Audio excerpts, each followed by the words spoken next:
Now we're going to have a little fun. I want to invite to the stage a man whose reputation I have virtually ruined more than once. We are both big basketball fans, and Governor Christie used to have seats right behind mine at the Big East tournament. And I remember the first time I plopped down and started talking to him, I thought, this is going to wreck this guy's career. They'll show pictures of him talking to me, and maybe he can get elected in New Jersey, but everybody else will say, oh my God, he's consorting with a leper. And he never blinked. As far as he was concerned, as long as I could talk about basketball, it was all right with him. I am honored that he has joined us today. I do want to say, in the interest of my commitment to keep CGI completely nonpartisan, we did invite my governor, Governor Cuomo, to join him, but he could not be here today. We are going to talk about something that's really important. That is, what happens when the cameras go home after a disaster. Because, and this is so important, so to set this up, when I was president, I went to California 29 times in 4 years, and part of it was just one natural disaster after another. They had everything but a plague of locusts. Then we had a 500-year flood in the Mississippi River, and to rebuild it, we had to rebuild all the communities was impractical for some because they were within the 100-year floodplain. And then all these other things happen. And then we come to Sandy, bracketed by, you know, what happened in the horrible tornadoes and level Joplin that have now stricken Oklahoma. We had tornadoes as far north as Massachusetts and New York City last year. So we need to give more thought to the responsibilities of leadership and how to plan for what happens after the disaster. Mayor Bloomberg, as I mentioned once earlier in the conference, just last week, revealed a $20 billion plan to try to make New York City resilient in the face of what is almost certainly going to be rising water levels in the years ahead. It is a big challenge. Governor Christie received an enormous amount of publicity, entirely well-deserved, for his passionate advocacy for the people of New Jersey and the work he did in the immediate aftermath of Sandy. Now there are no cameras there, but there are a lot of people still in trouble, and he's still doing that work. And so that's what I want all of you to think about, because many of you live in communities that are vulnerable to one or another kind of natural disaster, and we need to think about what happens when the worst is over and you have to plan for tomorrow. So please join me in welcoming the Governor of New Jersey, Governor Chris Christie.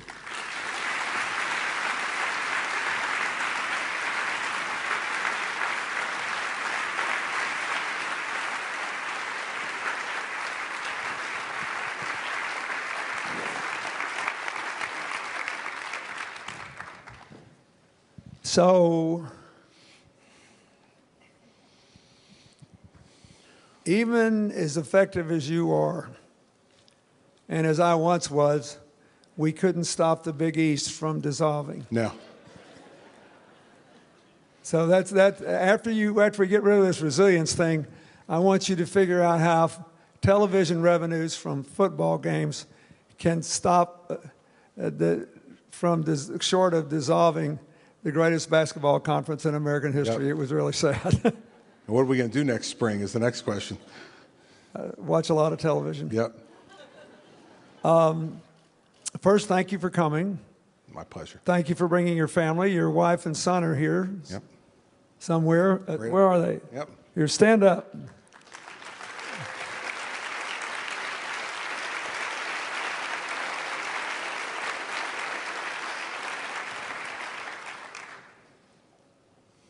The Christie's son is a student at Princeton where he plays baseball.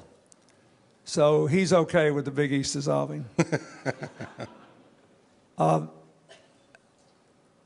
So once you got through that terrible emergency period and all the gripping pictures of everybody showing up and all of that,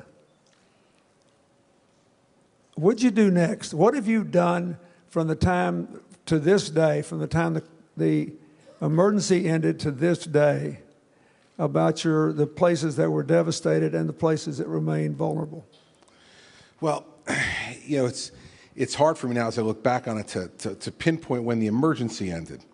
You know, it's when you get into the immediate aftermath of this type of situation. You know, our view was the first thing you had to do was try to return people to normalcy.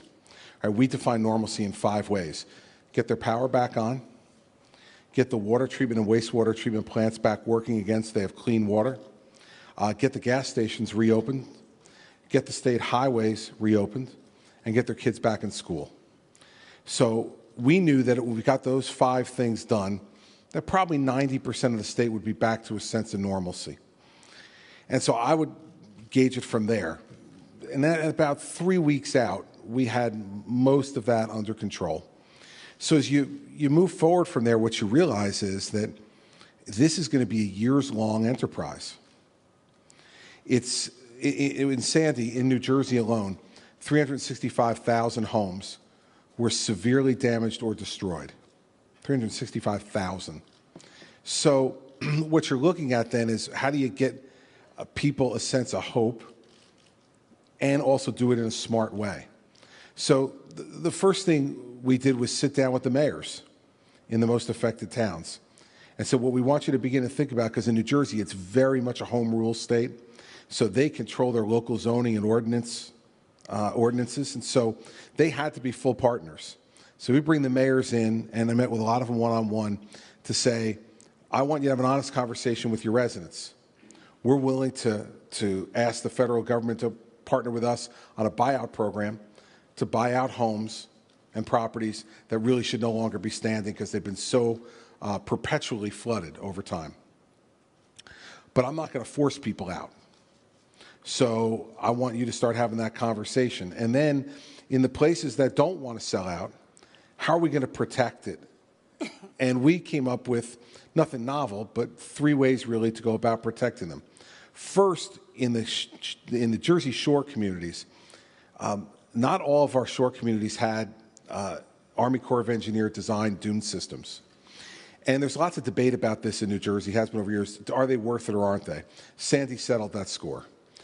In the towns that had Army Corps of Engineers designed dune systems, the damage was minimal. In the ones that didn't, the damage was complete. And so now there's no longer a debate in New Jersey about whether we should have them as a safety precaution. So that's number one. And I pitched very hard to President Obama that that was one of the things that had to be included in any aid package. The ability to complete the dune system along the entire 130-mile-long Atlantic coast of New Jersey. And the Congress agreed, and we have the money now to do that. And that's what we're working on right now, is to do that.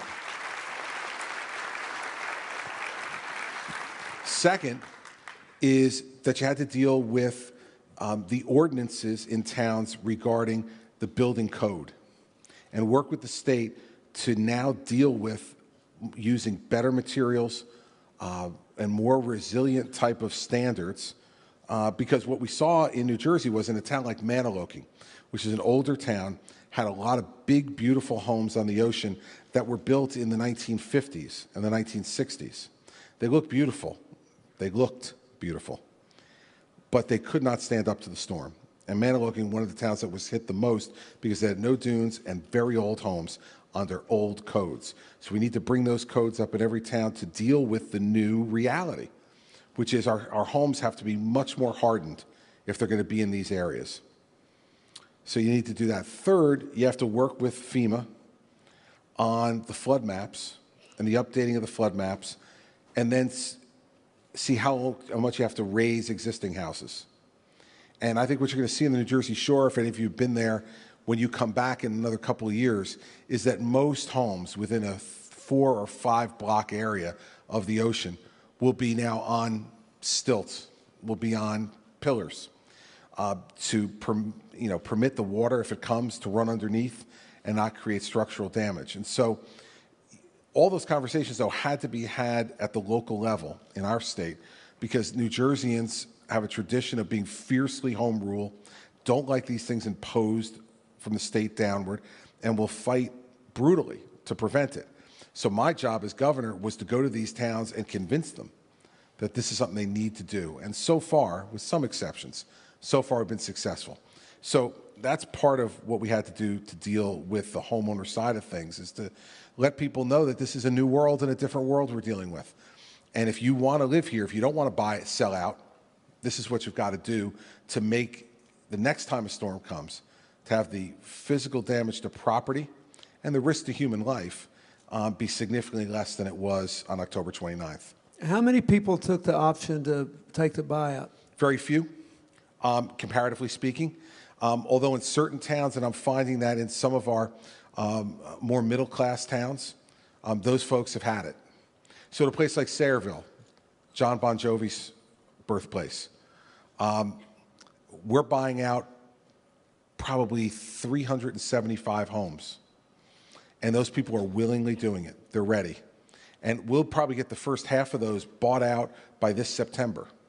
So pretty quickly after the storm, within a year, those people will be out. We'll have the money in their hands to go to another community, buy another home. But my approach in this has been, I want to buy whole neighborhoods.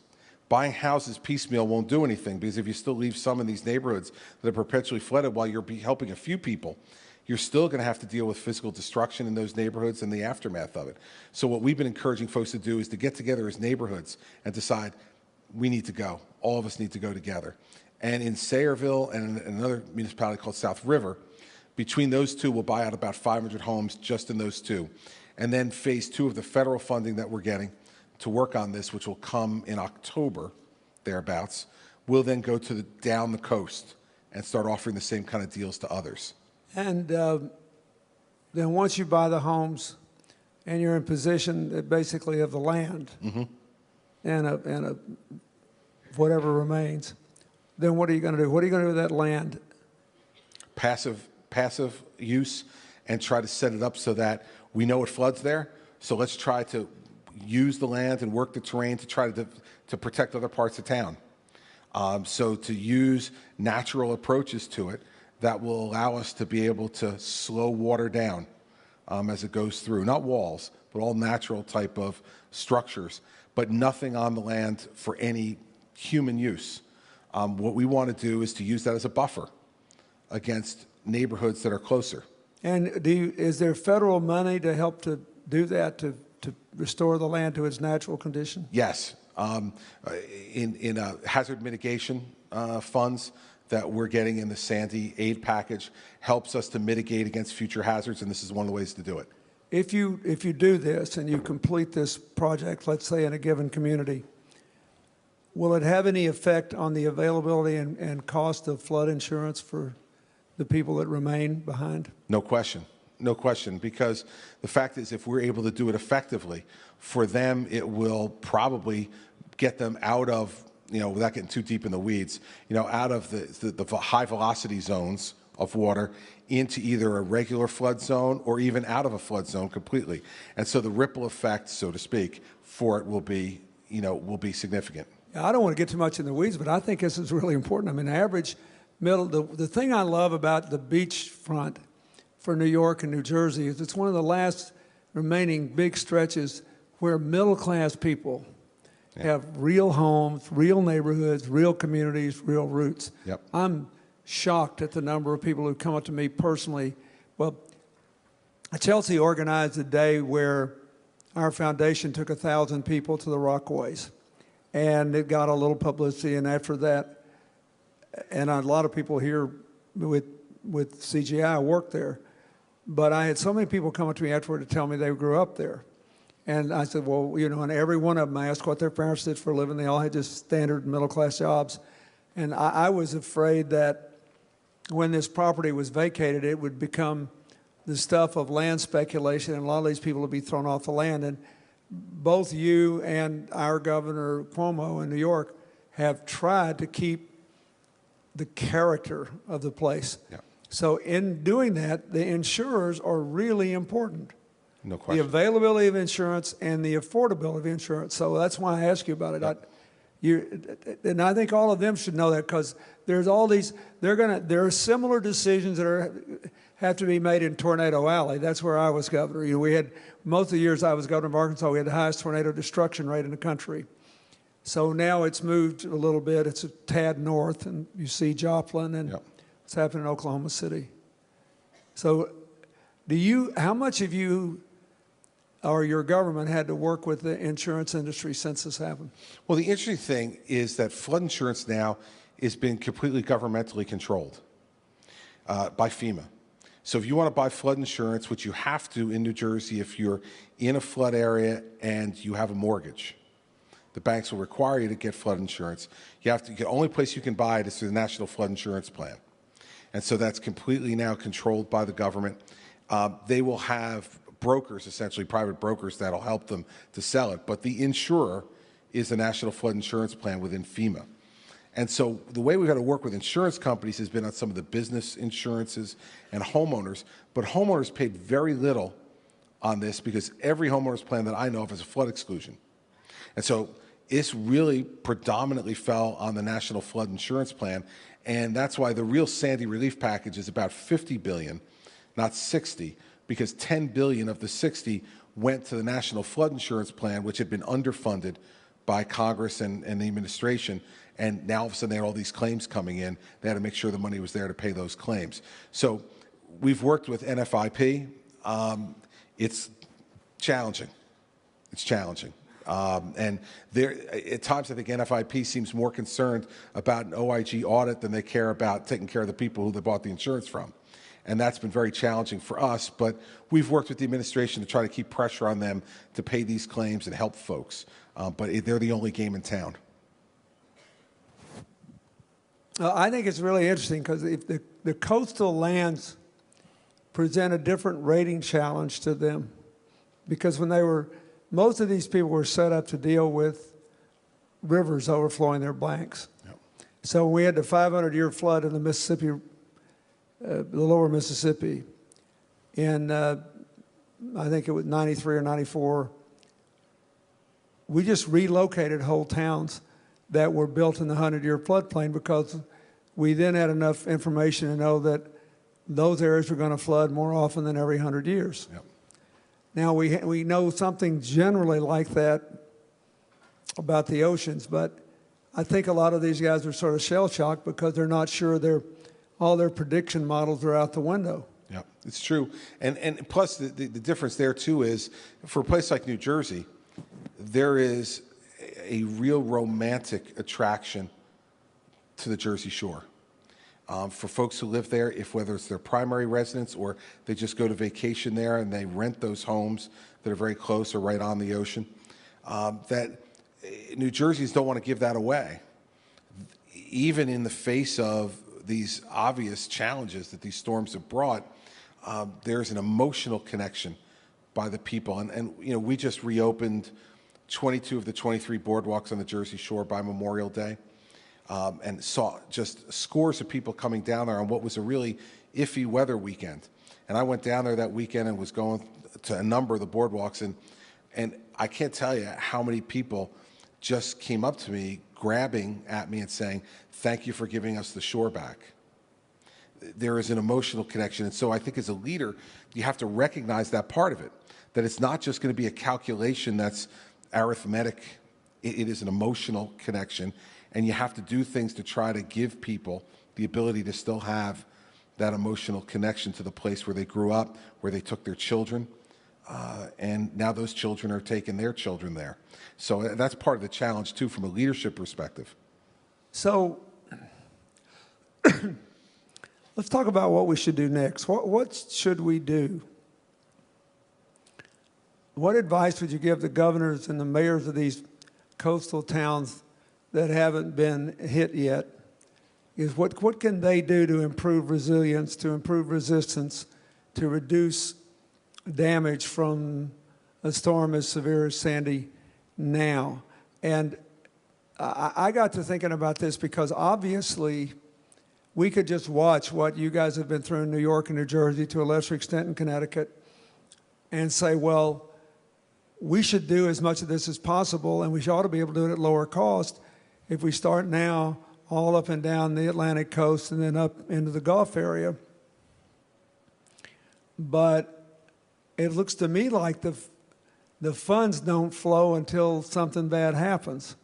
So if you were designing this, what would you recommend to the governors and the mayors of these communities? And what would you recommend to the national government in terms of redesigning our response?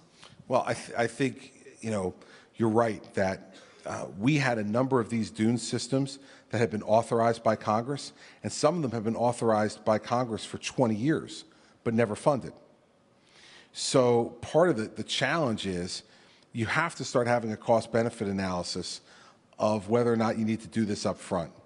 Because what happens now is, as you said, the funds don't flow until there's a disaster. And then you're dealing with it in a hyper-elevated state in terms of cost and demand, right? So we have companies having come in from all over the country to help redo this rather than doing it in an orderly kind of way, because we're back in the middle of hurricane season again.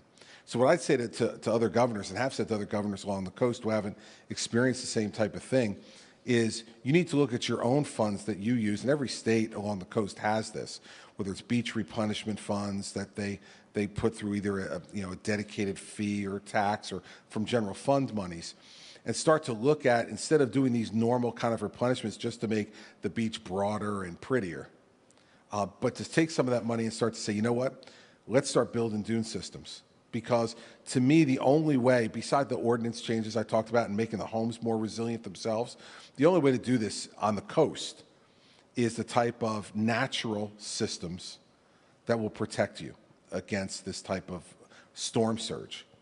And whether it's a wall or whether it's a dune system, either one, those are the things that you're going to have to do. And I think states have always looked at it along the coast and the use of these monies for beach replenishment as kind of a tourism investment. I want to make the beach look better. I want to make it broader, more blankets, more chairs, more people able to utilize it. I think now you have to start thinking to yourself, I got to protect the property inland, and the only way to do that is through dunes. And I think they could push Congress, although in the current climate, whether or not Congress will appropriate that kind of money is questionable, I think. But states has already spent on the coast significant amounts of this money in other ways, and maybe they need to redirect it. And certainly that's what we're doing now.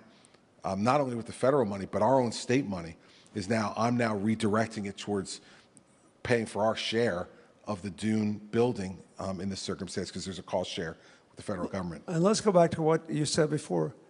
What about, is there some way to use the insurance system to require that any new housing built or any major repairs undertaken conform to the new standards? Absolutely. And we're doing it. I mean, what we're doing is giving people a choice, essentially. If your house is 50% destroyed or greater, you have no choice. You must build to the new FEMA standards. So if you're at 51% destruction of your home or greater, it's required that you rebuild to the new federal standards. What we're saying to folks who were less than that or not damaged at all is we're offering them through the Sandy relief mitigation, hazard mitigation funds, the opportunity to raise their houses now. And the benefit is going to be they're probably going to cut their flood insurance costs by 2/3 if they do it. And so the upfront investment of, let's say, $50,000 to $60,000, which is the average cost of elevating an average kind of middle-class home at the shore, you're going to save that much money, our estimates are, within 3 years of the investment, maybe 2, depending upon where you are. And so we're trying to give people a mix of a regulatory requirement. If you're 51% destroyed or greater, you have to do it if you want to rebuild. And for those who are less, 0 to 51%, we're trying to give them a powerful economic incentive to let them know that if you elevate now, and we'll help to give you grants to help you pay for it, that investment will pay for itself within 2 to 3 years with the savings you'll make in flood insurance costs. The reason I'm talking to all of you about it, you may live in Nebraska and think this is crazy. But the truth is that if you live in Nebraska, you got probably the same kinds of considerations about either local river flooding or tornadoes. But we don't talk enough about this generally in public. And the only country that has ever really done this right is the Netherlands, because it's so small and they were totally flooded.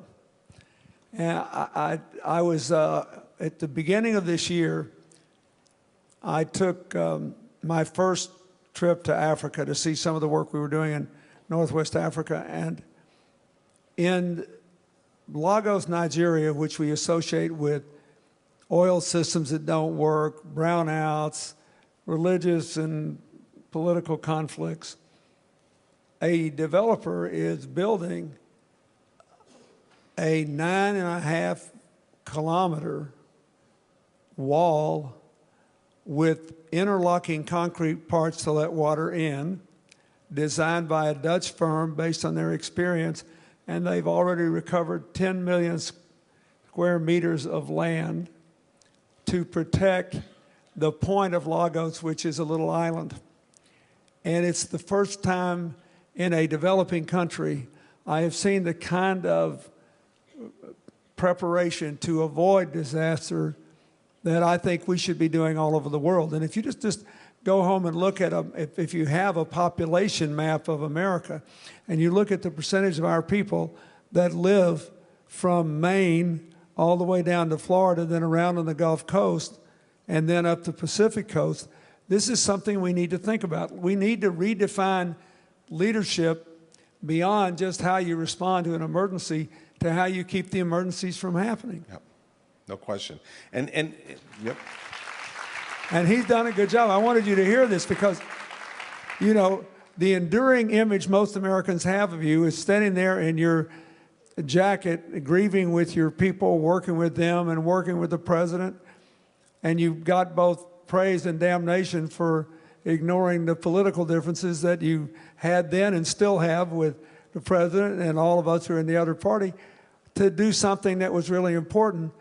And I wanted them to hear what you're doing now, because I think this should be as unifying as that. We have got to stop waiting for something horrible to happen and then spending 10 times as much as we'd have to spend to keep it from happening. Well, and it's true. And you know, the people in Nebraska should care about it because they're paying for it.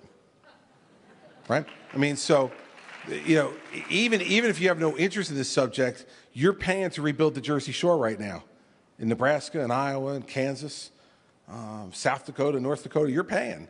Arkansas. Along with everybody else. Arkansas, too, of course, Mr. President. That's all you've paid for us to go crops for enough years for us to send some money back. So, you know, it's an issue that, because of the number of people that live there and the expense associated with rebuilding in that area. You know, one of the things I was trying to explain to President Obama was when he took the first tour there, the 2 days after the storm. And I said, you know, Mr. President, in a state like New Jersey, to rebuild 365,000 homes in some of the most, if not the most expensive real estate in America, in New Jersey and New York, this is an incredibly costly endeavor, and one that we have to try to avoid having to do another time after this. And that's part of the argument I made to him about the investment, billions of dollars, that it's going to cost the federal government and the state government to build that dune system. But to do it is going to avoid, I mean, the loss to New Jersey in the storm of property was $39 billion. And so, you know, to invest $3 to $4 billion to try to prevent another $39 billion in losses or mitigate it seems to me to be, whether you're a Republican or a Democrat, a pretty smart investment to make for the country. So, just to close the circle on this, if you could make federal policy just by fiat, how would you... How great would that be? Looks better to me all the time. How would you redesign this? Would you put this prevention and resilience function, would you put it in FEMA? Would you lodge it somewhere else? Would you just set up a fund for which states could apply if they had an approved plan? How would you structure this so that we Americans could minimize future losses and maximize future security? I mean, I would tell you that I would take it out of FEMA. I think FEMA's mission is getting too broad for them to be good at all of it. I think FEMA should be what it says, which is when you need to manage an emergency and natural disaster or others, they come in and help you manage through the emergency, the immediate crisis.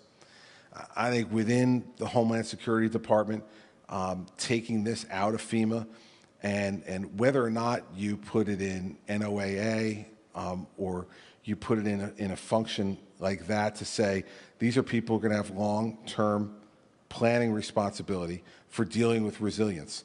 And I think the kind of a matching fund where the state has to pony up as well for long-term planning makes sense. That the federal government should not have to absorb all these costs themselves, that the state should also have to pony up a share, and you work on what the cost share would be so that everybody has skin in the game. Because, you know, if the feds are paying for everything, you may want to do things in one way, but if you have to justify to your immediate home taxpayers this investment, we want to do another. And also, I think it's time to get the National Flood Insurance Plan out as the sole source of flood insurance. I think it was a bad idea, and I think that you need to get the private sector involved in this as well. I think that kind of responsibility inside the government exclusively, any type of monopoly is not good, I think, in our society. And I think the government having a monopoly on providing a particular type of insurance creates a bureaucracy that is self-defeating.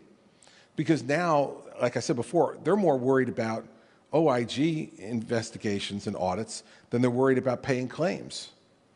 Because OIG gives them more of a headache than any common citizen could, right? So they react, as bureaucracies do, to that. So I think to deal with this over the long term and to make the flood insurance both affordable and responsive to the customer, you should take it out of the federal government and allow that to be handled by private insurers as homeowners and all the rest is. But then take it out.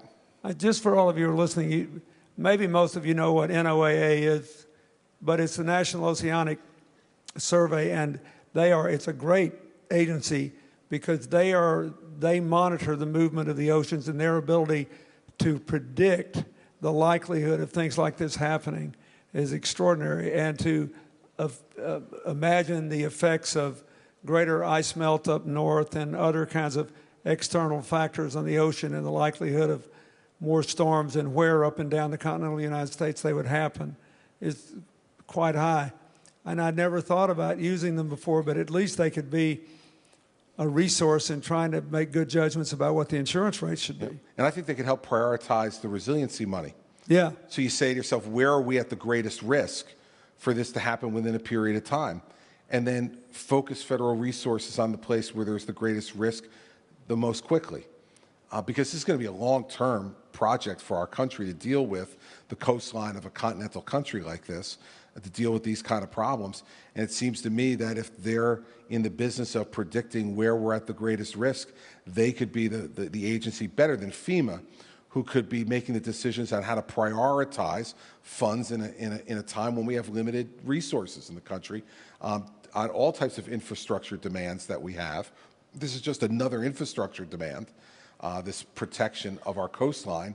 And so I think that is one idea that, none of them are perfect, as you know, but it's one idea that could work. Let me ask you this. Do you think there's enough awareness between what you've been through and Joplin and Oklahoma and all these things we've been through as a country? Now we're dealing with these really unusually severe wildfires out west, that we might be able to get a huge bipartisan majority of the governors to ask for this kind of reform? I think so, because so many more of us are now getting affected directly by it. And I think it's very difficult to understand this until you've been through it.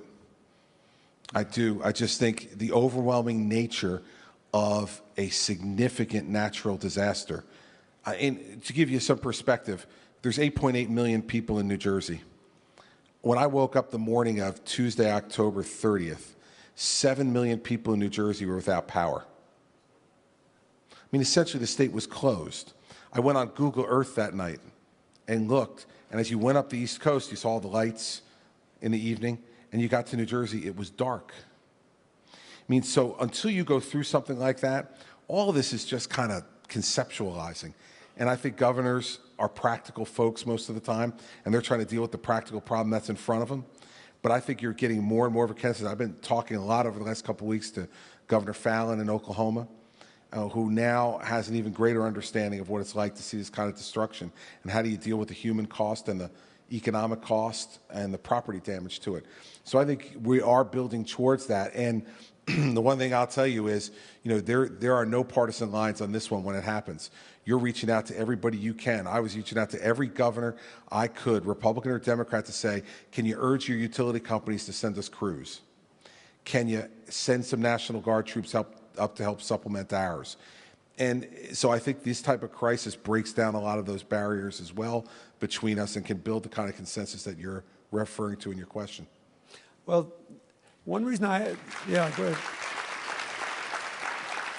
One reason I ask you this is that not a single time, I ran 5 times for governor, not one time did anybody ask me on the street, in a press interview, or during a debate what I would do about any of this.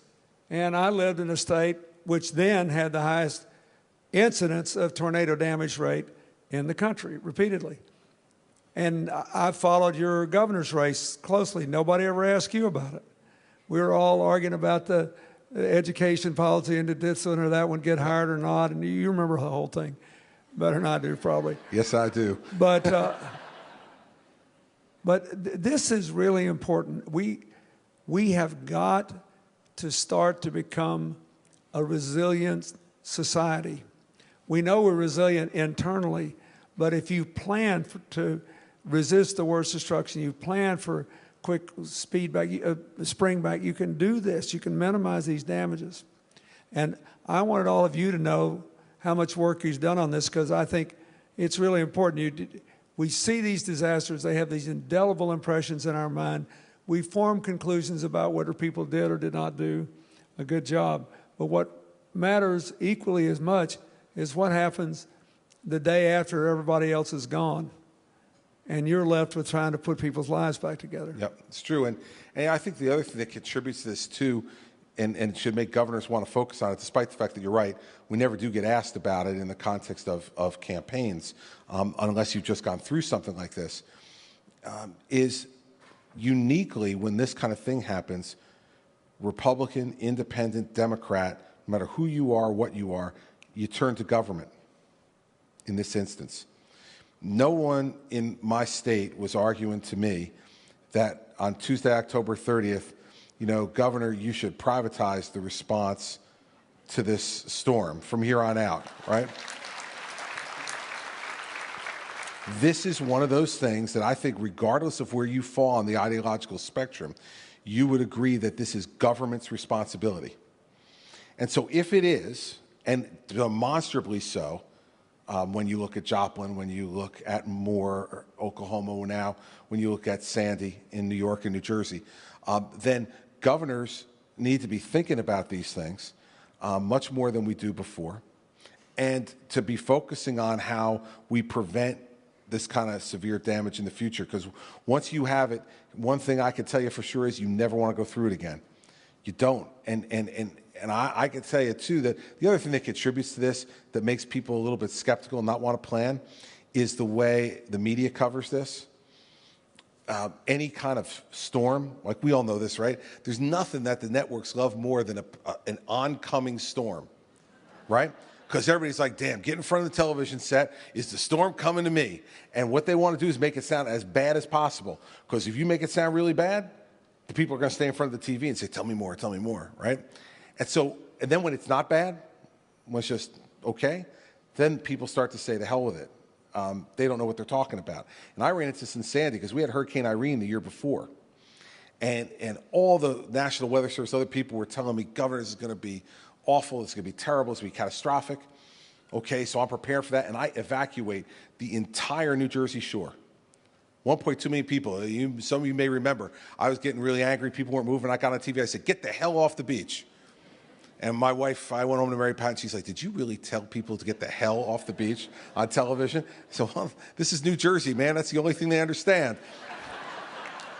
But then it wasn't so bad on the shore. We had got inland flooding. So now when we got to Sandy, and I'm telling people, this is going to be really bad. There were people on the shore who I could tell you, I went to the shore in the days before and had to tell people personally. And they would say to me, yeah, so you said that last year. And so the part of the problem for planning is that people become cynical about whether we can really predict these things. And if we predict them wrong, then why should we invest the money to do it? And that's why I think the other thing that contributes to the thesis of your question, which I think is right, is that there's a growing consensus, bipartisan on this, is because so many of us have now gone through it. And once you go through it in my state, people are going to get hell off the beach real quick next time because they saw what happened. I'm looking at a sign that says, Governor must depart for airport. Just ignore that, Mr. President. What the heck, you know. Neither one of us control the Chicago airport yet. Yeah, definitely not. Let's give Governor Christie a big hand. Thank you. It's great.